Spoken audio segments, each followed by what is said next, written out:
The Metropolitan line opened in January 1863, and it basically connected the three major rail terminals at Paddington, at Euston, and at King's Cross with the centre of the city at Farringdon. It was not conceived as a steam railway.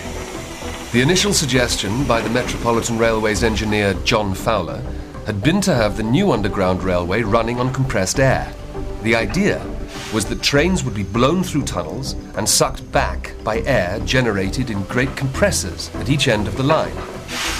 But the major flaw in this system was that the compressed air leaked continuously through the tunnel joints. With the failure of the system, the Metropolitan Railway was forced to borrow steam locomotives and rolling stock from the Great Western Railway in order to start its service. Although it's just a quaint tourist attraction today, it was a revolutionary idea and an immediate success. It carried 40,000 passengers on its first day. The timetable ran between 8 a.m. and 8 p.m. with a train every 15 minutes. The time for the 3 3/4 mile journey from Paddington to Farringdon was 18 minutes, stopping at all stations. Not much slower than the journey time today. This newly built railway also had one oddity when it started. When the Metropolitan Railway was first opened, it had been constructed with both 7-foot gauge, which was Brunel's Great Western Railway broad gauge, because it met end-on with the Great Western Railway at the Paddington end, and it had a third rail added, which also created a 4-foot, 8.5-inch gauge track. That's Stephenson's gauge. The gauge is the distance between the two running tracks. This odd twin gauge arrangement ended when the two companies, the Metropolitan Railway and the Great Western, fell out with each other. The Metropolitan went back to using Stephenson's gauge, and this is still used by most railways today. Without the locomotives from the Great Western Railway, the Metropolitan was forced into supplying their own rolling stock, and for this, they turned to the engineering company Beyer Peacock. The engine was a 440 tank engine. 440 is the wheel arrangement also used on the standard American engines of the time. And it had fairly large driving wheels, as a passenger engine at the time would have, and a very, very handsome beast. Very successful, used throughout the whole 40-year period of steam on the Metropolitan Railway.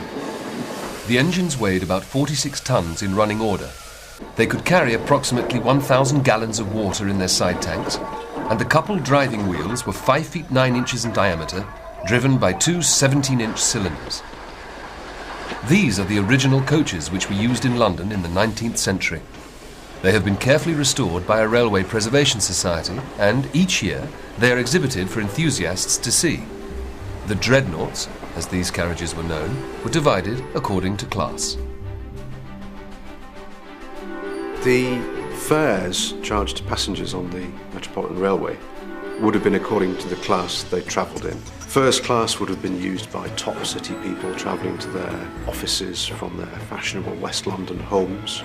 Second class would have been used probably by the middle level of management, clerks and so on.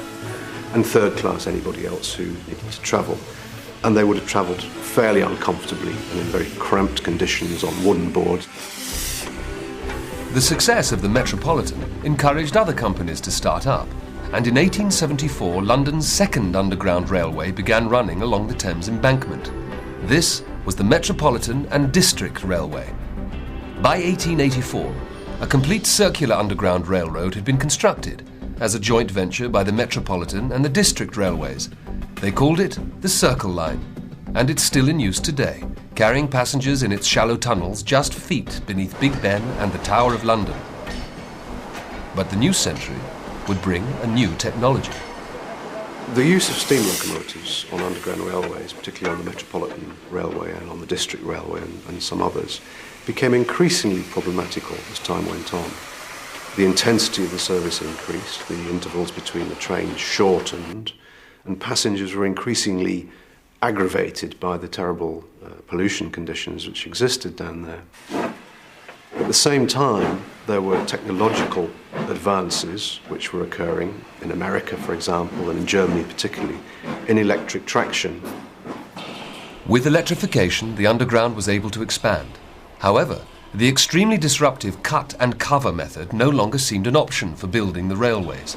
London couldn't cope with the chaos to its roads, and so a new type of underground construction was needed. This was going to take the builders deep into the London clay. This is a standard London Underground running tunnel, manufactured out of cast iron lining rings. And this slightly larger section of tunnel that we're standing in is called a shield chamber. This is where the Greathead shield, the device used to help build London's underground railways, was constructed and then dismantled. A South African engineer called James Henry Greathead invented a thing called a tunnelling shield. It was a kind of iron cylinder with a wall in which miners could actually work in safety in all the soft ground. The earth would be dug out in front of the tunnelling shield, and when a hole large enough had been constructed, the device could be pushed forward. The tunnel lining could then be erected behind the shield to hold the ground up, and then the process repeated. The Greathead tunnelling shield allowed the London Underground to expand into a deep-level railway network. The shield was the single most important engineering invention used to create the Underground. London at the end of the 19th century was filled with exciting transport innovations. Permission had been granted to numerous railroad companies who were proposing deep-level underground routes, but the City and South London Railway was the first to make history. In 1890, it became the first electric underground railroad in the world. The decision to actually use electric traction was a really ambitious thing to do at the time, because most electric traction systems that were in use were tramways. Getting the electrical equipment small enough to actually run in a tunnel and powerful enough to move these quite large trains was a big challenge. The only way they could do it was to put all the electrical equipment into a small locomotive. The power station for the line was down at Stockwell. The problems they had were that the distribution of electricity from the power station up and down the line was not very good. So as the locomotives got further and further away from the power station and started to approach the station in the city up at King William Street, they often found that they were completely underpowered. And as the trains struggled to go up and down the hills, occasionally they would grind to a halt completely, and all the lights would go out, leaving the passengers stranded in darkness. The trains had technical problems, and their carriages offered little passenger comfort. They were dubbed the Sardine Box Railway, or Padded Cell, because of their claustrophobic design. But the City and South London Railway proved that electricity was the only way forward for the Underground. Another electric-powered tube company began operating in 1900. The Central London Railway was opened by Queen Victoria's son, the Prince of Wales. The line was built entirely in tunnels, 10 feet in diameter, and since it ran across central London from east to west, there was never much fear that it would fail from lack of passengers. Today, the line is simply known as the Central Line, and serves stations along its route including Oxford Circus, Bond Street, and Holborn. The Central London Railway was immediately popular with the travelling public. Over 14 million passengers were carried by the end of the first year. The system was popular because it adopted an American idea of a flat-rate fare. It also looked across the Atlantic for its new technology. The original Central London electric locomotives were, well, they were called camelbacks because they had a cab in the middle and two sloping bonnets on either side, which were built in America by the General Electric Company. They were shipped to England in boxes and assembled in London. One of them was dropped off a barge into the River Thames and had to be fished out before they could build it. The passenger cars were over 45 feet long and weighed 14 tons. Gatemen controlled iron-grilled gates at each end of the cars, allowing passengers to board. The railway used direct current for its traction power. This electricity was picked up by the locomotive from a third rail positioned in the middle of the two running rails. When you want to start an electric motor driving a train, if you start it with all the power all at once, it'll either go into a skid or the motor will blow up because it's had too much power when it's standing still. So you have to apply the power gradually, rather the same way as you change up in your gears in the car. And the way they do it is they put a grid of resistors in the circuit with the motor, and the resistance reduces the amount of current getting into the motor circuit. And as you want to accelerate, you gradually step out the resistances one by one, you cut them out. And if you listen, you can hear that happening, click, click, click, click, as the train accelerates out of the station. In 1900, London's population was fast approaching 7 million, and there was a heavy reliance on the tube to move these millions quickly and efficiently. But there was a problem with the locomotives. The time taken to uncouple the locomotive when you got to the end of the line and find another one to put on the other end of the train to return, to go back, was taking up a lot of time and reducing the service. So they introduced what was called multiple unit control. They achieved this by putting 2 of the motors at one end of the train and 2 at the other, underneath the passenger cars. The resistors and electrical equipment were put into a space above the motors. All the driver had to do when he wanted to change ends was to shut down the cab at one end, walk down the train, get in the cab at the other end, and he was ready to go. Over the next few years, there was really a railway mania with many companies and organisations promoting railways, very few of which ever saw the light of day. But 3 did, forming part of today's Northern Line, Bakerloo Line and Piccadilly Line.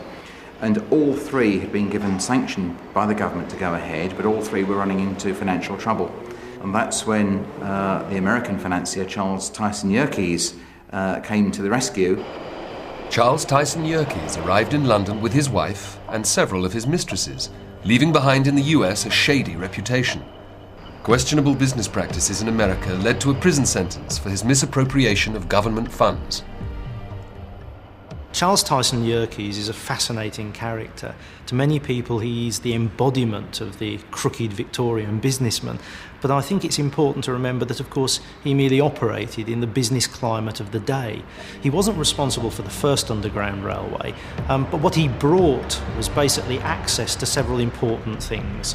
He brought access to American money to develop the very expensive tube railways being built in London at the turn of the century, and he brought access to American technology, particularly in the electrical field.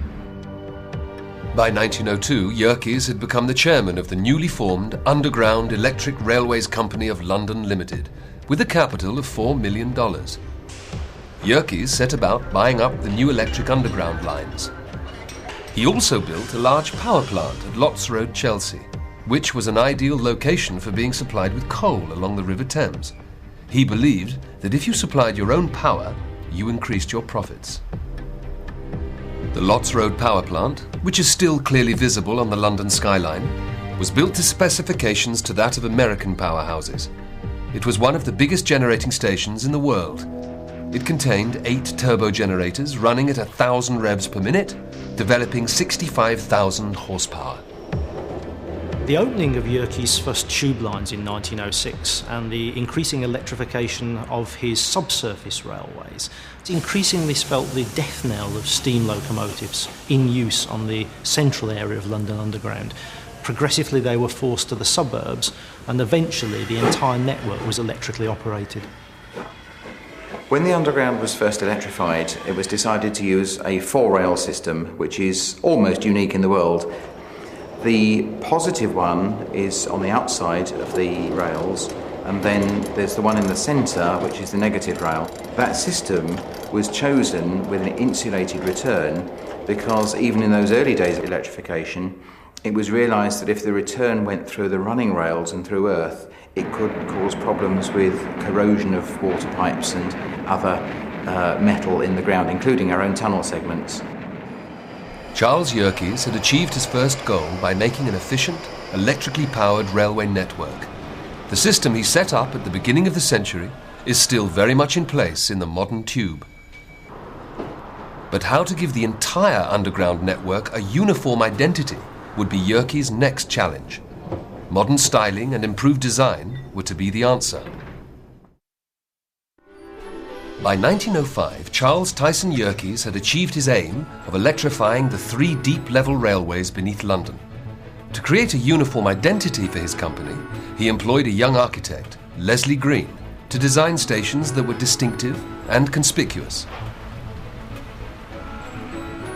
The minute you see one of these stations, it says London Underground, because it uses the tiles, these maroon glazed tiles, always the same. You also have all those Edwardian obsessions with kind of an English variant on Art Nouveau. You've got craftsmanship and wood and no expense spared. So these were lavish stations in their time. And they've lasted the test of time extraordinarily well. The minute you walk into a Leslie Green station, you know you're on the London Underground. They made something like 11 Leslie Green stations in 2 years between 1904 and 1906, which is probably why he died a year later, they say, of exhaustion, aged 33. But he left behind an extraordinary heritage for London. Yerkes also didn't live to see his tube empire grow. He died in December 1905 in New York, and the following year he was replaced by another American, Albert Stanley. Stanley brought even more American influence onto the Underground when he arrived from New Jersey and took over as general manager of the Underground Electric Railways Company. Albert Stanley had two outstanding achievements. Firstly, he bought the bus companies in London, the only mode of transport that made a profit. Secondly, he employed Frank Pick as his deputy in 1906. Pick became the man responsible for branding and styling on the Underground. This included rolling stock, upholstery, lighting, architecture, and even graphic design. The Underground, when they first opened the new tube lines, had the names of the stations simply fired into the tiles at either end of the platform. One of the first changes they made, so that the station name was distinctive, was to have the name printed on an enamel plate with behind it a red symbol, so that the lettering is on white on a blue plate with a red disc behind it. The circle with a bar across it became a symbol of the Underground Company and remains its corporate logo even today. This logo reinforced the way the three deep-level tube lines were seen to be part of the same company. It was called the Underground for the first time in 1908, and the name stuck. The newly branded company also modernized its stock as the modern tube continued to take shape. To increase the efficiency of the service, the Underground had to find a way of getting people on and off the trains more quickly. They solved the problem by the 1920s by building trains which had sliding doors on the sides, and the tops of the doors followed the roof profile so that there was headroom for people to get on and off. And this stock became known as the standard stock because so much of it was built that it was practically standard across all of the Yerkes tubes. The Underground had a modern identity and modern trains below ground. But now it was about to play a major role in the shaping of modern-day London above ground.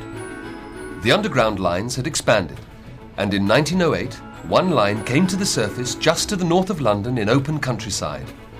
Within the next few years, an entire new community, Hampstead Garden suburb, developed around the base of the Underground station. Albert Stanley and his fellow investors realized that there was a great profit to be made in the expansion and development of the London suburbs, as did their arch-rivals, the Metropolitan Railway. Together, the two companies expanded their networks beyond London, creating a new suburbia.